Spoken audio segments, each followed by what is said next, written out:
It's a pleasure to introduce Maurice Beghetti, who's going to talk to us from the team in Geneva about another controversy that we all struggle with, and he's going to hopefully tell us the answer. No. Thank you very much for the introduction. So yes, I will try to see what we currently have as data for pulmonary vasodilator in Fontan patients. So univentricular hearts clearly in the field of what I would call targeted therapies represent a large group of patients, and clearly compared to Eisenmenger, this group of patients should increase over time. So 10% of all CHD. I think the problem that we have, and this is true for all CHD, is the group is not homogeneous, and that will be extremely important when we discuss the results of some of the studies. So you can have single RV, single LV, and then you can have patients that had increased pulmonary blood flow, or they have small pulmonary arteries, and they all finish with a Fontan. And then you decide that they're all the same, and you try the drug. So clearly this is the first problem. However, as I told you, the number of patients is significant. Another problem that we face is that when we are in the field of PH, the word Fontan is a terrible word, because for our adult IPH colleague, Fontan is not a problem. So this is another technical problem, and you will see, because in the guidelines it's almost impossible to discuss that. So prognosis is clearly improving, but initially it was poor, and I show you this data, so clearly this was very bad. Now clearly we're improving, but there is still quite a lot of attrition, and personally for me Fontan is a palliative surgery, and at some point something has to be done. So if we can improve them with targeted therapies, that would be extremely important. So as we worked to develop some studies, we obtained some data, and for example in Denmark, and so you see that significant number of patients. In Australia also, there is some papers that have been published on that. In US, probably there is 50,000 patients.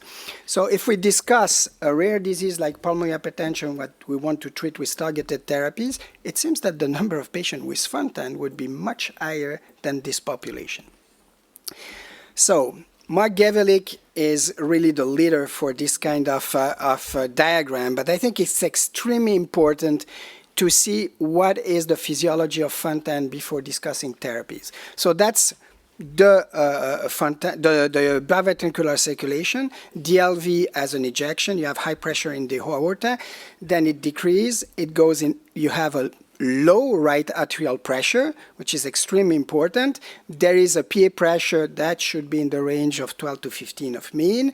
Then it decreases again, crossing the pulmonary vascular bed to have a low left atrial pressure, and then this continues. So saturation is 95%, and the blood flow in the lungs is pulsatile. This is extremely important. We'll come back to that.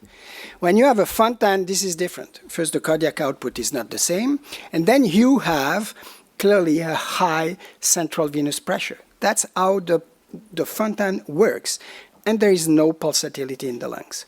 And this is completely different. Then your saturation may be normal, or depending of the situation with a fenestration, you may have a saturation that is maybe a little bit lower than the 90%. So this work with a portal system that is dammed, that means, and that will be discussed in the afternoon, clearly liver congestion, but indeed systemic congestion and decreased cardiac output, at least not normal cardiac output. So before using whatever the vasodilator is, we must remember that the physiology is like this. So the key success factors for Fontan is to have a low PVR. So that's why we're here to discuss that. So low PVR means at least less than 3 Wood units. Then you have all the anatomy, and that's extremely important, because if you have obstruction, anatomic obstruction, you need first to exclude that before discussing increased PVR. And then there is a lot of other problems that is due, as I told you, to the initial malformation, and also the type of surgical correction that you face, because we have old Fontans and I would say recent Fontans. So complications, right atrium dilation and arrhythmias, I think you just presented that before, portal hypertension, liver problems, and I think ultimately all Fontan are programmed to fail. So at some points, this circulation will fail. I may explain you why just after. So if we look at all the complications, ventricular dysfunction, there was a discussion of new heart failure drug, atrial dysrhythmia, especially for the whole fontaines, hypoxemia, exercise intolerance. In the middle, you see I put elevated pulmonary vascular resistance. But then there is some problems that may be linked to increased PVR or may appear without increased PVR, protein-losing enteropathy, plastic bronchitis. Clearly, the liver is a key factor currently, thrombosis, that was discussed before, and renal complications that are in some ways related to the high central venous pressure. So we should have a pulmonary vascular resistance less than 3 Wood unit. There is a mistake here. And transpulmonary gradient, that should be low. So that's what we can have. So you can measure that by cardiac catheterization, even if you have difficulties sometimes to have a real good cardiac output measurement in this population. But you can do cardiac catheterization mixed with an MRI, and you can have this kind of measures, and you have a good idea of what is happening. So PVR, because we are treating PVR if we discuss targeted therapies. This is what happens, and I was discussing that with someone sitting close to me before. PVR, based on some data that are coming through Mike Gavilic, but also in normal people by the group of Falczewski in Austria, PVR increase with age. That could be due to diastolic dysfunction, but also to specific lung problems. So from the 50s to the 60s, you see a small increase in PVR. And a small increase in PVR in fontan is very important. But we have patients with fontan that may have a different evolution than normal ones, depending on the lesions that they had at the time of the fontan circulation, or maybe because they don't have the pulsatile flow that we should have in the lungs to stimulate our endothelium. So you may increase your PVR at 40 years of age. We also have patients that start to have problems in the late first decade and early second decade. And sometimes, usually this group of patients with fontan is that you probably did a mistake by doing the fontan, or the indication was not good. Then you start to have problems at the end of the first decade or early second decade. So we have different groups of fontan, and maybe also when we will study this drug, we cannot put all these patients in the same study because they may behave differently with regards to drugs. So why should or can we use some of these drugs? The role of the pulmonary vascular bed is essential in fontan. You need to have a low PVR. However, the pulsatile flow is important, regulating the shear stress. And this is regulated through the production of vasodilator and also of vasoconstrictors. And nitric oxide and endothelin have been studied in this population, and there is changes in production of these substances when you remove the pulsatility in the pulmonary vascular bed. So this is essential, that the stress, indeed, if we said that the stress when you have a left to right shunt is not good, at least the stress with pulsatile pressure is important to regulate the pulmonary vascular bed. So this is a study that I did with some colleagues in Japan, and it's quite simple. There was a group of fontan that died. Some died of fontan failure, and some died of car accident, infection, or other things. Interestingly, the group that died of fontan failure had clearly a different staining for endothelin in the lungs, and they have also a different staining for endothelin receptors in the lungs.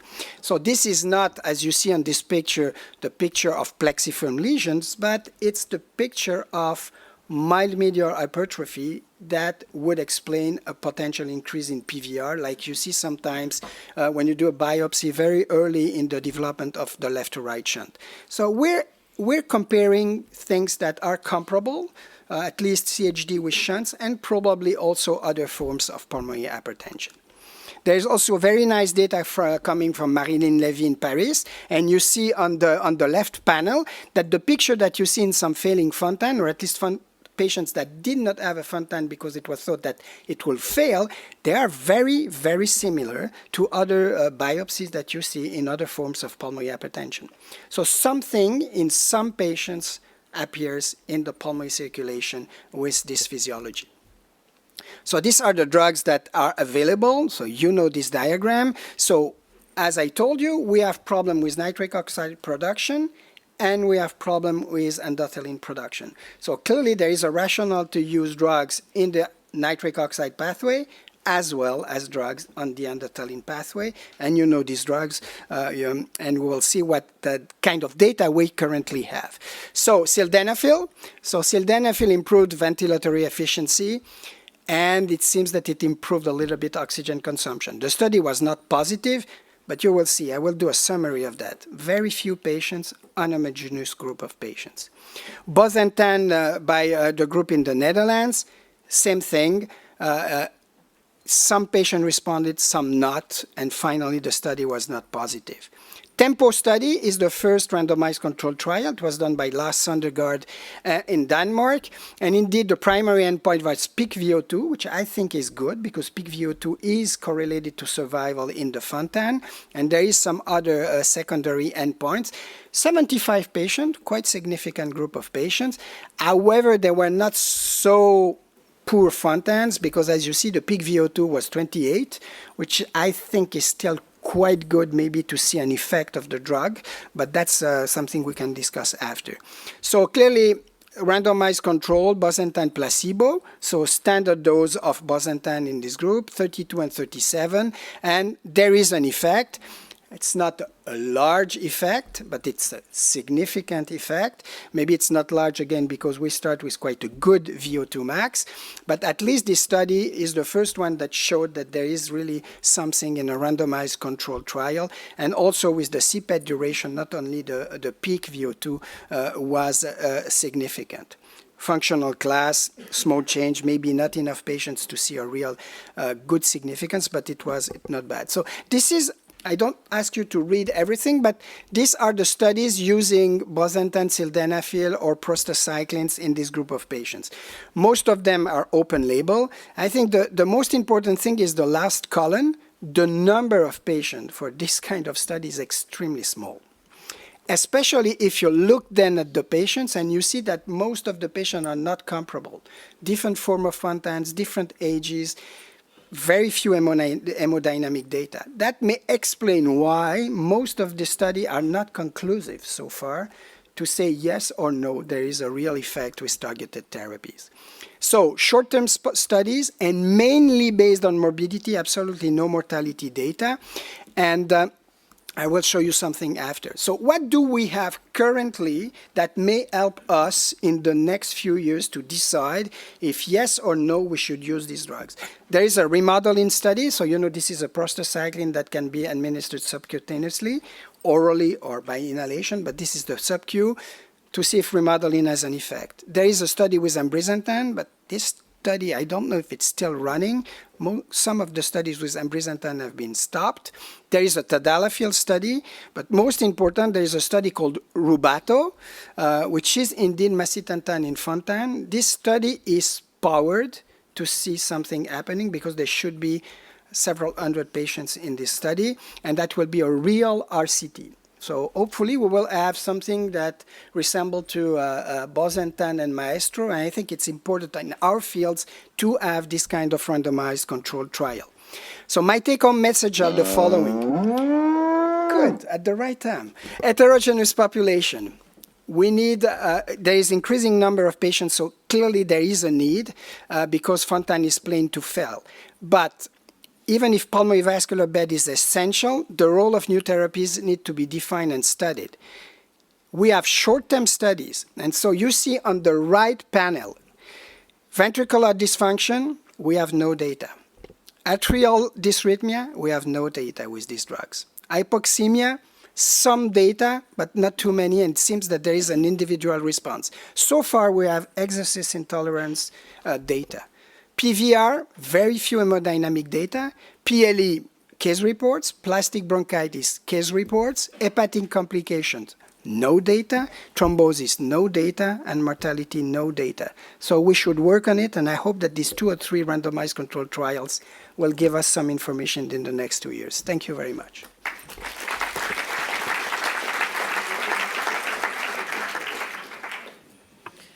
Time for 1 or 2 questions. can I ask a question while we're waiting? What's your own personal anecdotal impression of using these therapies in Fontan patients? So my impression is currently where I really see something and I use it is in the immediate post-op patients, where I have a patient that sometimes really has a problem for several reasons that increase PVR, maybe just for the couple of weeks. You see that I would say mainly PD5 because that's a much easier to use. You may just do a trial with nitric oxide to see what happens. There is the study of Kambat Cone in UK that showed that you can just maybe change the PVR for a while. So that may help you to make a Fontan works, go through the postoperative period, decrease maybe the fluid, the pleural effusions or ascites that you may have, and reduce the post-op time, and the patient is doing better. It's a bit difficult in chronic patients to choose the one that will benefit of that, because then you start usually in the one that has serious problems. Are they really the one that will benefit from that? So the question now is, should we do a study with failing Fontans? And maybe it's too late. Or should we do study in mildly impaired Fontan or all Fontans? My impression is mildly impaired Fontan to see if there is efficacy and then see what we can do with the two other groups. Question to your left. Antonio Corno, Leicester, UK. Tony, good to see you. The first line is very important, ventricular dysfunctional data, but one suggestion, if a surgeon is allowed to make a suggestion to the cardiologist. In the vast majority of all these studies, the patient have been included with increased pulmonary vascular resistance, Fontan, plus or minus failing, but they failed to distinguish the patient where the elevation of pulmonary vascular resistance was in presence of preserved ventricular function or impaired ventricular function, because the mechanism is totally different. So how can you expect to compare the efficacy of the treatment if you include patients with different mechanisms? That's exactly my point, and I think that's the problem. I can even go, I didn't have time to explain all the things, but you have pure PVR problems, you may have systolic dysfunction, you may have diastolic dysfunction that could be extremely difficult to see in Fontan. So that's already 3 groups of patients. Based on that, you have to remember that systemic vascular resistance in Fontan is sometimes a good thing to have at a certain level to keep the high CVP to make the Fontan work. And decreasing SVR too much may not be as good as expected in these patients. I mean, the ACE inhibitor study was negative in Fontan. So what I mean is, first, we have no data showing efficacy. We have also to be extremely careful, as you say, on safety. Thank you. Thank you, Doctor. There's no more questions. Thank you very much indeed. Thank you.